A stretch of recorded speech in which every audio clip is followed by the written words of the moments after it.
Hi, how are you? Here's today's learning target. I can identify the different Philippine artifacts and architectural buildings, houses, churches, and the elements and principles that can be seen on it.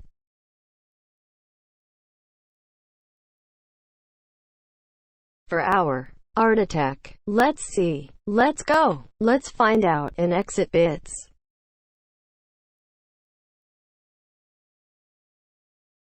Hello there, I'm Tally. How are you? I hope you are doing great. Let me walk you through with today's lesson. Are you familiar with this place? Where can you find this in the Philippines? This is Cali Crisologo.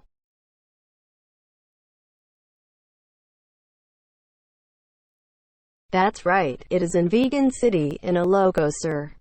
Did you know? Vegan City is a UNESCO World Heritage Site, which is one of the few remaining Hispanic towns in the Philippines where its structures remain intact, and is well known for its cobblestone streets and a unique architecture that fuses Philippine and Oriental building designs and construction with colonial European architecture. Because of this, Vegan City was officially recognized as one of the new wonders cities of the world. Interesting, right?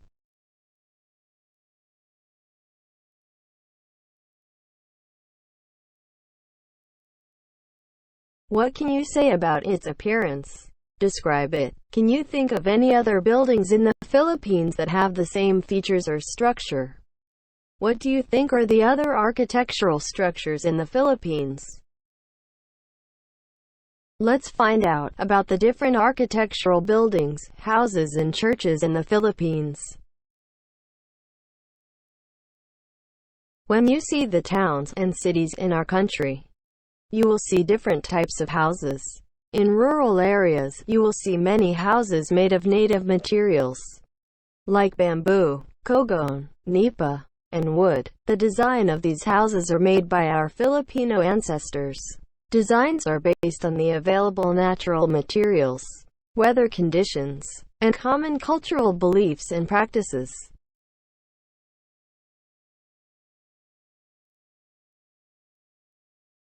In towns and cities, many residential houses are made of concrete materials like cement and iron roofing. They have different designs like bungalows, two-story houses, apartment, and condominiums. There are also mid-rise or high-rise commercial buildings. These designs have various influences.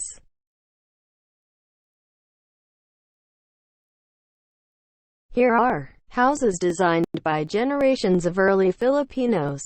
We have Baja Cubo or nipa huts. Materials used are nipa, cogon grasses, bamboo, and coconut tree. In terms of its architectural designs, roofs are steeped, doors and windows are wide. Windows can be folded and opened with a wooden support. Houses are raised 1 or 2 meters above the ground as protection against animals or flooding. Next we have Taurogan. For its materials, posts are from huge tree trunks. Walls are made of woods or plywood sticks. Roofs are made of bamboo, wooden planks, or galvanized iron sheets. In terms of its architectural designs, it has hard and durable materials. Posts are huge, strong and long. Roofs are soaring and ornamented. Elaborate shapes are carved on its beams and columns, decorated with Marinau design called ochre and ceramic.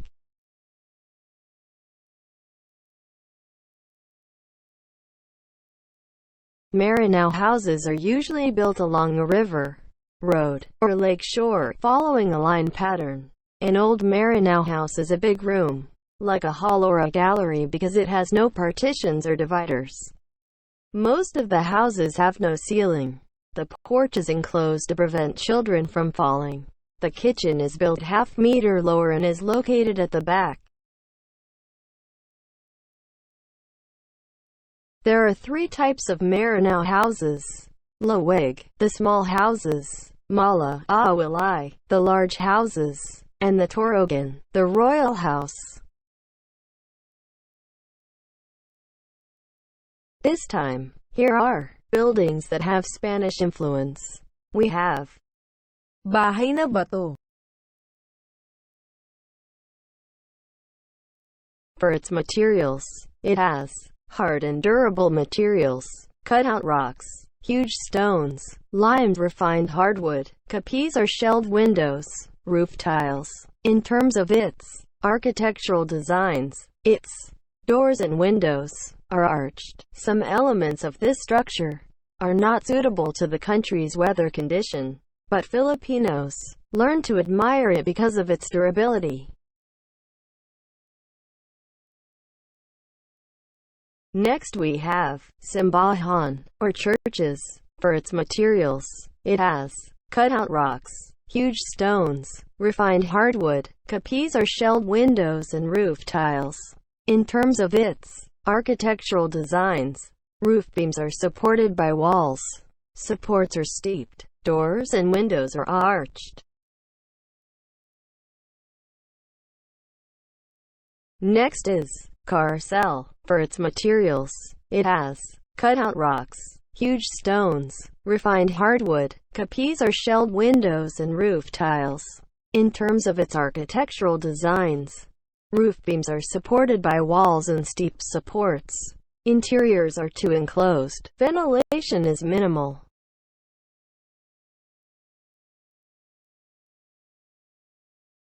Now, here are buildings that have American influences. We have Gabaldon schoolhouses, heritage schoolhouses built in the Philippines during the American regime. For its materials, it has wood, capis, shelled window panels, corrugated iron roof. In terms of its architectural designs, porched and roofed are open. And lastly, we have gymnasium and musical hall. Its materials, it has hard and durable materials. In terms of its architectural designs, this building is huge and well ventilated. Built by the Americans in the 1920s, when they introduced vaudeville. This vaudeville is an entertainment made up of related acts by comedians, singers, dancers, magicians, jugglers, and many more.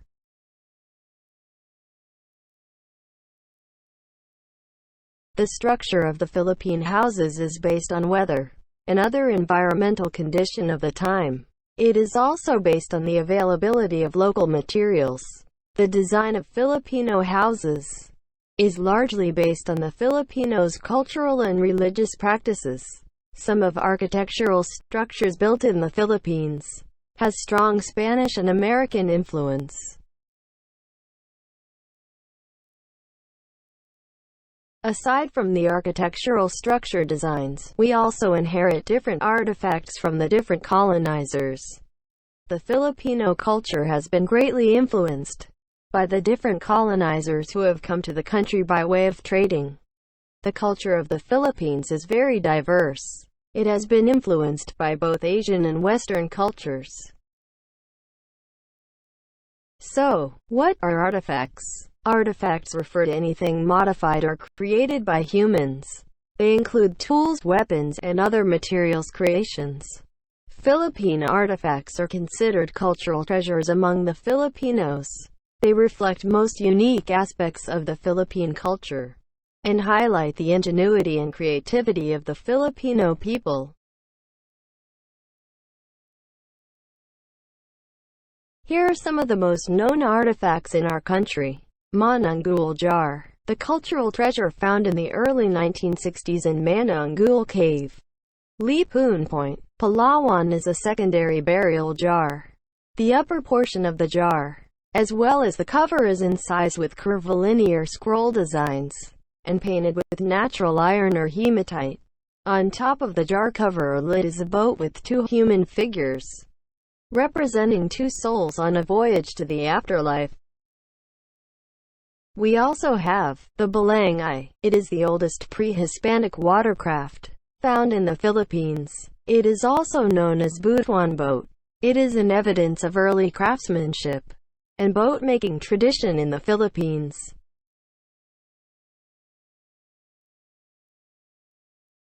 What elements and principles of art are expressed in most of the pictures?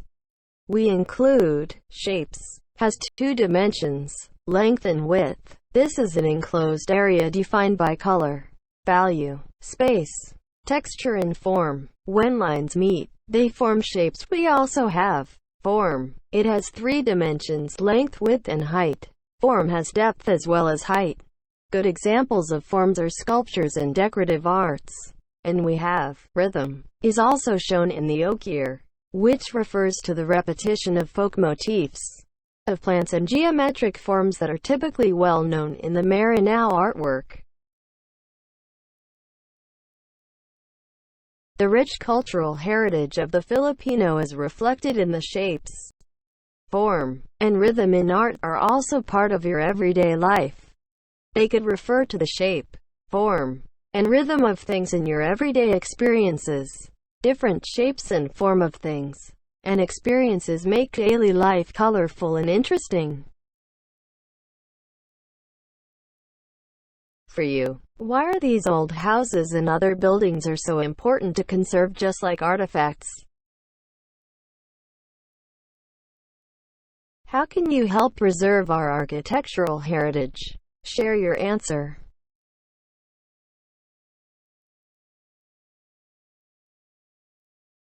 I hope that you've learned the lesson I prepared for you. Don't hesitate to leave a message if you have questions. See you.